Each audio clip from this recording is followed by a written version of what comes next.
लेकिन महाबल मिश्रा जी वैसे पूरी लड़ाई कांग्रेस के खिलाफ अरविंद केजरीवाल की आंदोलन के दौरान भी और अब पार्टी बनाने के बाद भी किसी तरह की कोई गुंजाइश है कि केजरीवाल को 10, 15, 20 सीटों पर फंसता है मामला या केजरीवाल को 15 सीटें ही मिलती है। कांग्रेस और केजरीवाल ने, उन्होंने तो आउटराइटली रिजेक्ट कर दिया, लेकिन कांग्रेस और केजरीवाल की पार्टी में किसी तरह का पोस्ट पोल गठबंधन समर्थन लेने या समर्थन देने, मैं स्पेसिफिक समर्थन देने की भी बात कर रहा हूं, ऐसी कोई गुंजाइश है या आउटराइटली रिजेक्ट करते हैं महाबल मिश्रा?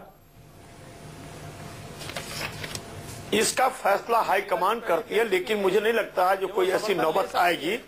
और जहां तक केजरीवाल साहब का संबंध है, तो केजरीवाल साहब ये 15 और 18 सीटें, मुंगेरी लाल के हसीन सपने आपने देखा होगा फिल्म, ये मुंगेरी लाल के हसीन सपने देख रहे हैं। 15 दिल्ली में पढ़ी लिखी जनता है, पढ़ी लिखी जनता बीजेपी और कांग्रेस की तरफ तो है, लेकिन आप पार्टी की तरफ पढ़ी लिखी झाड़ू के साथ इतनी सीट मुझे संभव नहीं लगता है, नहीं लगता है। देखिए, संभव असंभव तो 3 दिन बाद बैलेट बॉक्स से निकलेगा, उसमें पता नहीं क्या संभव है। एक सर्वे तो ये भी कह रहा है, एग्जिट पोल की शीला दीक्षित खुद भी हार सकती हैं, केजरीवाल उनको हरा सकते हैं। अब देखते हैं 3 दिन बाद क्या होगा, क्या संभव क्या असंभव, क्योंकि जनता तय करेगी। लेकिन एक बात तो है कि सबको बहुमत नहीं मिलने जा रहा है। बीजेपी को भी बहुमत मिले, आपको भी बहुमत मिले और केजरीवाल को भी 25-30 सीटें मिले। एक बात कहना चाहता हूँ जी कैप्टन अभिमन्यु। अजीत जी, आपके माध्यम से एक बात कहना चाह रहा हूं कि चुनाव से पहले ही शीला दीक्षित जी ने हार को स्वीकार करते हुए ये कहा था कि आवश्यकता पड़ेगी तो हम आम आदमी पार्टी का साथ ले लेंगे, और हमने तब कहा था कि शुरू से ये आम आदमी पार्टी और कांग्रेस पार्टी ये ए टीम और बी टीम है, इसके अतिरिक्त कुछ नहीं है। और शीला जी पहले कह चुकी है, महाबल जी को उनकी बात याद रखनी चाहिए।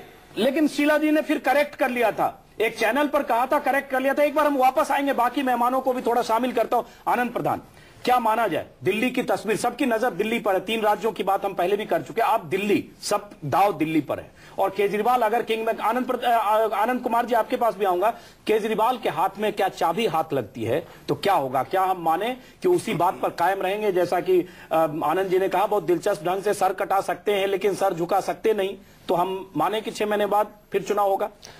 देखिए, अगर ये मैं समझता हूं कि जिस तरह का सिनेरियो बन रहा है और इस एक हाइपोथेटिकल सिचुएशन पर हम बात कर रहे हैं, उस स्थिति में मुझे लगता है कि अगर आम आदमी पार्टी ये फैसला करती है, और क्योंकि उन्होंने जो पोस्टरिंग की थी और जो मुद्दे उठाए थे, उसमें उनके लिए सचमुच में ये बहुत आत्मघाती हो सकता है कि अगर वो कांग्रेस या बीजेपी के साथ जाएं। लेकिन एक बात हम ये भी जानते हैं कि राजनीति आमतौर पर अंतर्विरोधों को मैनेज करने की एक कला भी है, और दूसरी बात यह कि राजनीति में कुछ भी संभव होता है जब आप खास करके एक प्रैग्मेटिक पॉलिटिक्स में आते हैं। तो एक बड़ा मुद्दा यह है कि जैसा अगर इस तरह के नतीजे आते हैं जिसमें कांग्रेस तीसरे नंबर पर चली जाती है और आम आदमी पार्टी दूसरे नंबर पर रहती है और बीजेपी को बहुमत नहीं मिलता है, इस तरह के सिनेरियो के बारे में हम बात कर रहे हैं, उस स्थिति में एक तरह का पूरे देश में और खास करके सेकुलर फोर्सेस के बीच में जो तीसरे मोर्चे की ताकतें हैं, उनके बीच में एक सवाल यह उठने लगेगा कि बीजेपी को रोकने के लिए आम आदमी पार्टी को कांग्रेस को सपोर्ट करना चाहिए। उस स्थिति में आनंद जी से यह पूछा जाना चाहिए कि अगर कांग्रेस बाहर से रह करके आम आदमी पार्टी के एजेंडे पर, आम आदमी पार्टी ने जो एजेंडा दिया है दिल्ली के सामने, उस पर अगर प्रोग्राम की तरह नहीं, उस पर सरकार चलाने के लिए कांग्रेस कहे कि हम बाहर से सपोर्ट करते हैं, तो क्या वो सपोर्ट भी लेंगे या नहीं? उनसे पूछ लेते हैं। शरद प्रधान, आपके पास आऊंगा। एक सवाल चूंकि आनंद कुमार से पूछा गया, कॉमन मिनिमम प्रोग्राम अगर होता है केजरीवाल का और उस पर कांग्रेस तैयार हो जाती है जैसा आनंद प्रधान कह रहे हैं, तो क्या सपोर्ट लेंगे कि नहीं लेंगे, या किसी सूरत में सब चीज को दरकिनार करेंगे? देखिए अंजुम जी, हमारे हाथ में चाबी नहीं आई है, हमारे हाथ में झाड़ू दिया है जनता ने। और ये जो कांग्रेस पार्टी है, इसकी न दोस्ती अच्छी न इसकी दुश्मनी अच्छी। पट्टम थानू पिल्लई से लेकर चरण सिंह, चंद्रशेखर, देवगौड़ा, इंद्र कुमार गुजराल, कभी इनके साथ चलने वाली सरकारें किसी समझौते की मोहताज नहीं रही हैं। ये आम आदमी पार्टी के सोच के बाहर का सवाल है। तो इसका मतलब आप फिर अगर वैसी सिचुएशन में आनंद जी ये माना जाएगा कि दिल्ली में अगर दोबारा चुनाव की नौबत हुई तो उस चुनाव के लिए आपको जिम्मेदार माना जाएगा कि आपने चुनाव की तरफ दिल्ली को धकेल दिया फिर से 6 महीने के भीतर? इन्होंने करोड़ों नहीं अंजुम जी, इन्होंने करोड़ों रुपए लगाए हैं, इनके मालिकों ने करोड़ों रुपए लगाए हैं। ये इतनी जल्दी अपने जुए को नहीं छोड़ेंगे।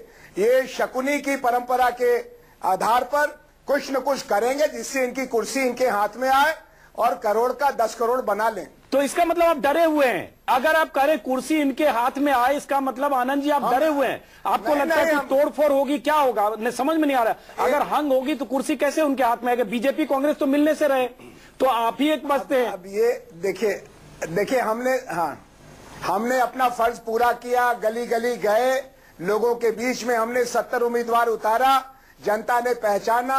68 घंटे बाद क्या आएगा सामने आएगा, लेकिन जो बात के पीछे की बात है वो तो आपको मालूम होगी।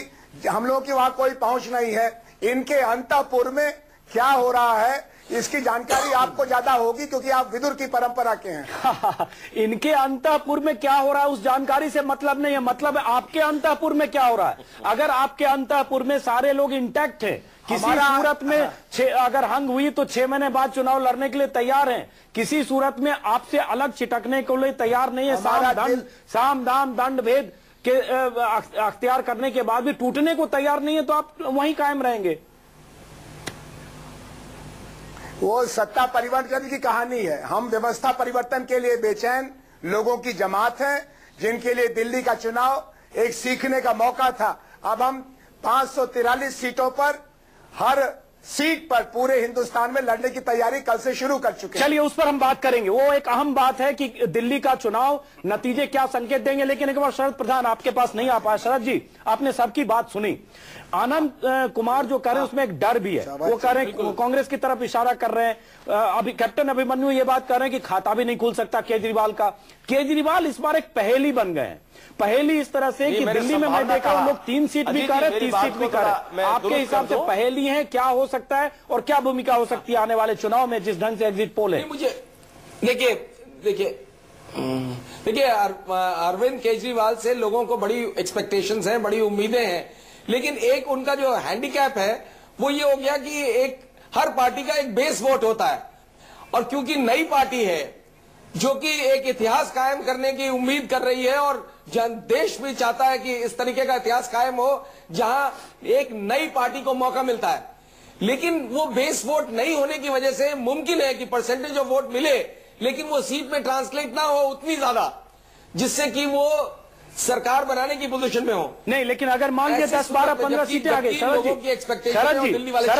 शरद जी 70 सीटों की असेंबली है, 10 सीट किसी के पास आ गई तो चाबी उसके पास होगी, उसके बिना सरकार नहीं बनेगी। आपको याद होगा कि पासवान को 30 सीटें मिली थी, दोबारा चुनाव कराना पड़ा, हालांकि उससे पासवान की हैसियत खत्म हो गई, लेकिन 10-8 सीटें भी दिल्ली विधानसभा चुनाव को लटका सकती है, अगले चुनाव के लिए धकेल सकती है। नहीं, 5 सीटें भी लटका सकती हैं। और ऐसी सूरत में आप देखिए एक चीज इग्नोर कर रहे हैं कि उसमें मायावती फैक्टर भी है। मायावती भी कुछ सीटें लड़ रही हैं, और अगर मायावती की ये पोजीशन है कि मायावती किसी के साथ भी जा सकती है, लेकिन वो 1-2 सीटों उल्लू सीधा हो रहा हो, चाहे वो कांग्रेस हो चाहे बीजेपी, उसमें 2 सीटों से ज्यादा का फैक्टर नहीं होगा। वो 5-6 सीटें कैप्टन अभिमन्यु आपको कहना चाहिए भी मिल जाती है, लेकिन वो 1-2 सीटों से ज्यादा नहीं होगा। 1-2 सीटों से ज्यादा नहीं होगा। कैप्टन अभिमन्यु, एक तो आपकी एक बात को जी 5 अजीत जी, एक तो आपकी बात को दुरुस्त करना चाहता हूं। आपने मुझसे पूछा था कि क्या आम आदमी पार्टी का खाता नहीं खुलेगा, मैंने कहा संभव है। मैं कोई ज्योतिषी नहीं हूं, उनकी कितनी सीट आएंगी कितनी नहीं आएंगी ये 62 घंटे बाद पता चलेगा, लेकिन इतना जरूर स्पष्ट तौर पर कहूंगा कि केजरीवाल जी और आम आदमी पार्टी न किंग होंगे न किंग मेकर होंगे। वो दिल्ली के इस विधानसभा में फेंस सिटर से ज्यादा कुछ नहीं होंगे। दिल्ली के अंदर स्पष्ट बहुमत तो आप थोड़ा करेक्ट कर रहे हैं अपने बयान को, और मैं इस बात को कैप्टन अभिमन्यु 10 मिनट के भीतर अपने बयान को थोड़ा करेक्ट कर रहे हैं आप, क्योंकि मैंने पूछा कि क्या खाता नहीं खुलेगा, आपने कहा संभव है। जी आप रिकॉर्डिंग चलाइए, मैं बहुत जिम्मेदारी से बात करता हूं जी, मैं बहुत जिम्मेदारी से बात करता हूं। नहीं, उसमें फिर कैप्टन अभिमन्यु जो आगे का सवाल है कि यहां कांग्रेस भी साफ साफ कह रही है कि उनका फैसला तो आला कमान करेगा कि सपोर्ट करना है कि नहीं करना है। आप क्या ये जवाब दे सकते हैं कि आप अपनी सरकार अगर हंग असेंबली बनती है तो आप आम आदमी पार्टी के विधायकों को तोड़ने की, खरीदने की कोशिश बिल्कुल नहीं करेंगे और अगले चुनाव की तैयारी करेंगे? क्या ये आप यहां पर वायदा कर सकते हैं? आपको फिर वही जिम्मेदारी के साथ कहता हूं कि हमारा स्पष्ट तौर पर मानना है, और ये सामने आ जाएगा कि भाजपा की स्पष्ट बहुमत के साथ सरकार बनेगी। उसके बाद मैं साथ के साथ में ये भी कहूंगा कि भारतीय जनता पार्टी बड़ा दल भी है, ऐसी कोई स्थिति है तो हम ये मानते हैं कि सरकार बनाने की जिम्मेदारी हम स्वीकार करते हुए दिल्ली में एक सस्टेबल गवर्नमेंट देने की जिम्मेदारी को स्वीकार करेंगे।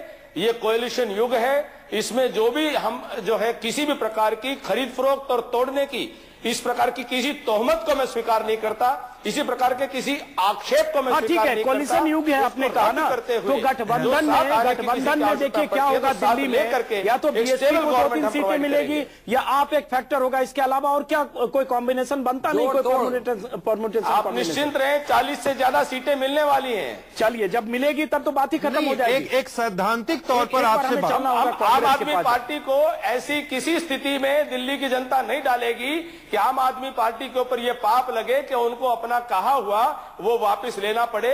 आम आदमी पार्टी ऐसी किसी स्थिति में नहीं आने वाली है। चलिए आम आदमी कहाँ आएगी वो उसको चुनाव के बाद हम लोग देखेंगे। हमारा सिर्फ हमारी शुभकामनाएं इस आधार पर है जो कैप्टन साहब जो एग्जिट पोल है, पता नहीं ये 3 दिन बाद क्या होता है, नतीजे आएंगे, हम सब बहस करेंगे। महाबल मिश्रा जी, एक सवाल ब्रेक पर जाने से पहले, जो तस्वीर जिस ढंग की आ रही है, मैं एग्जिट पोल की बात करूंगा, उसमें एक अनंत कुमार, जो प्रोफेसर अनंत कुमार आपके नेता हैं, उन्होंने कुछ संकेत ये भी दिया, और जो आनंद प्रधान सवाल पूछ रहे, क्या कांग्रेस किसी भी सूरत में अगर उनको 8-10 सीटें कांग्रेस को कम मिलती है, सरकार बनाने के लिए किसी तरह का जोड़ तोड़ का रास्ता अख्तियार करेगी या 6 महीने के भीतर दूसरे चुनाव की तरफ बढ़ेगी? अगर कांग्रेस सत्ता से बाहर जाती है तो, किसी को बहुमत नहीं मिलता है तो? देखिए, ऐसी संभावना मुझे दिखाई देती नहीं है। आप टीपी की उपज है जो केजरीवाल साहब किंग मेंबर है, लेकिन शहर जमीन पर दिखाई नहीं दे रहे हैं। और ऐसी संभावना किसी को दुर्भाग्य से नहीं दिखाई दे रही है कि कांग्रेस की सरकार बन रही है। तो ये तो आपकी आलंकन है, लेकिन हमारा आलंकन है जो कांग्रेस की सरकार बनेगी बनेगी बनेगी।